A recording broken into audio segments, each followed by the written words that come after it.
hard. Making the decision of coming to Australia was actually hard for me because well, I came here for the first time in 2010, and it was because I genuinely wanted to come here to have an experience overseas, to improve my English, and just to sort of experience how it was like to live overseas. But then I came here in 2010 for 7 months, and yeah, it was great. But then I took my luggage and stayed by Australia, and that's it. And I never thought I'll be coming back. But then, because of the financial crisis, I had to do something with my life. There were no opportunities for me and for anyone back in my country. So I sort of decided to come back here to at least, do something with my life, something different, because, if I was gonna do any sort of even like hospitality work or anything that wasn't really related to my career, at least here I'll be learning another language, another culture, it will be a bit more enriching rather than staying just home. So yeah, I decided to invest my savings, the last bit of my savings, to come here. And that decision was actually hard to make because I was happy. I was really happy. I was having the sweetest time of my life back home. But I thought, what I'm gonna do with my life? I need to progress in my career and not that. So yeah, I decided to come. Nothing it's easy in this country, especially when you come from another country, when you don't have a visa, that you don't have all the rights to work full-time in a full-time job. I came here full of energy, really positive about finding a job, and getting really far in my career and all that. And the truth is that I was going to interviews and I was nailing them. And I got many offers at that time, but I had a student visa. So no one wanted me on a student visa. Like they were like, oh no, sorry, we cannot hire you. And because I would have needed a sponsorship, but they were like, look, we can't really offer you a sponsorship for this or that position. So that was painful. It was like, what else can I do? Like, I know I'm prepared, I'm ready to take on these jobs, but it's my visa, So I guess at some point I gave up, and also I lost my energy. I just didn't feel like I was willing to go through that again and again and again. So I gave up and I just focused on the work I could do, which in this case was the hospitality industry, and that's all I did. I work, and work. So then, the more I work, the more I forgot about myself and forget about the things I was capable of doing, everything. So I put myself in a cage, so to speak, and I just focused on working because that was the only thing that seemed to work for me, and because I had to to pay for like my school and my accommodation, my food, and everything. So yeah, I I forgot about myself, and the only thing that mattered to me was just work, you know. So I lost many friends as well because all I did was work. You know, I was always working. So people stopped calling me just because I was always like, oh no, I can't make it, I'm working. Oh no, I can't make it, I'm working. So obviously people, or not obviously, I don't know, um, people stopped calling me because of that, you know. And then I just create, you know, this wall in my head that I had to work all the time. Um, so then obviously I changed, um, and I hate to say this, but yeah, that didn't do me any good.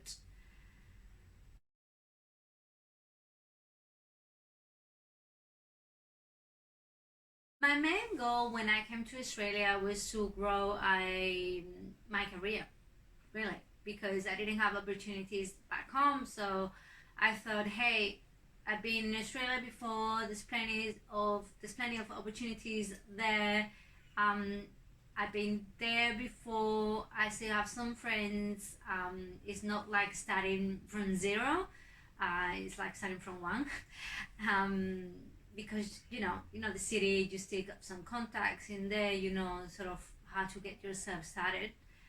And yeah, basically my goal was to get a job and grow my career, my professional career.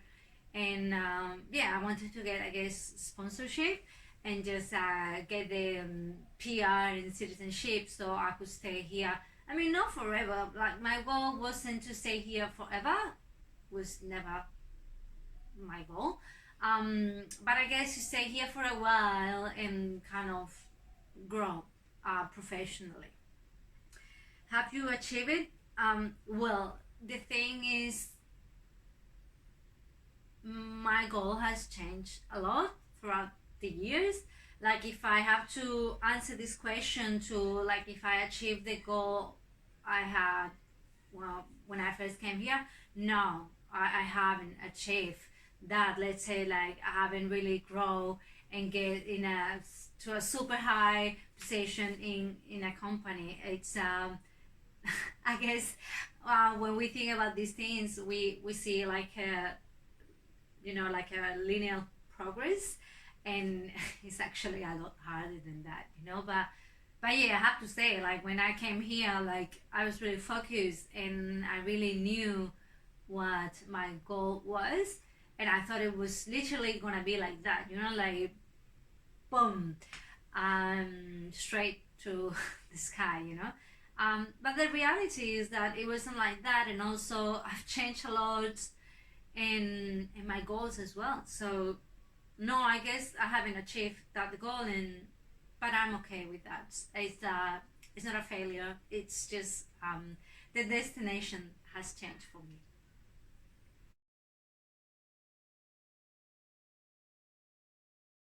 I don't think I am what I would like to be, but to be honest, I think I'm the closest I've ever been in my life.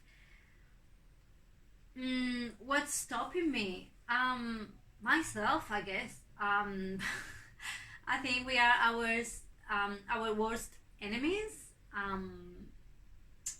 And yeah, we really put the obstacles for ourselves on the way. Like, yeah, I'm not saying life is not hard and people are not always as helpful as they could be. But I think it's ourselves. Like, we're full of fears, and thoughts and doubts and all these things, and I guess that stops us a lot from getting where we want to be. But to be honest, as I said before, I've been working a lot on myself, and I think I'm pretty close, and I can start to taste how it feels to be, or at least to know where you want to be, because it's just not to be where you want to be, it's actually like to know where you want to be, because that's a tough question. Where do I start? Oh, yeah. Like, as I said before, my experience here in Australia, it's been a roller coaster. It's been just like ups and downs constantly, you know? It hasn't been that linear, not at all. So yeah, I've experienced a lot of crises and depression. Actually, I also overcame an eating disorder here in Australia that I was dragging with me for many years, and it just got really like worst, a lot worse here in Australia, to the point that I actually shared that with people where never, I never shared with anyone before. But I got to a point where I was like, okay, I need help. And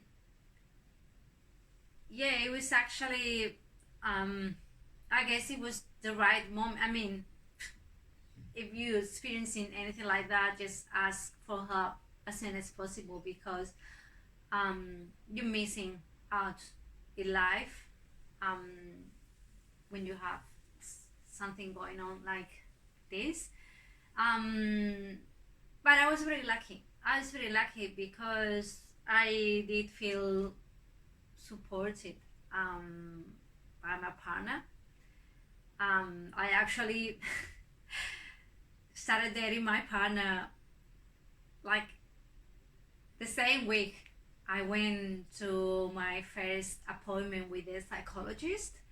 I started dating my partner. So imagine, like on top of that, I had to go through the situation where I had to tell my partner, the one I just started dating, that I was actually going through this, and it was like I was having my first appointment in our second date. He actually dropped me there.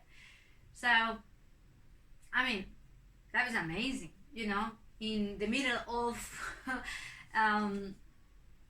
that dark time for me. It was just some array of sunshine, you know.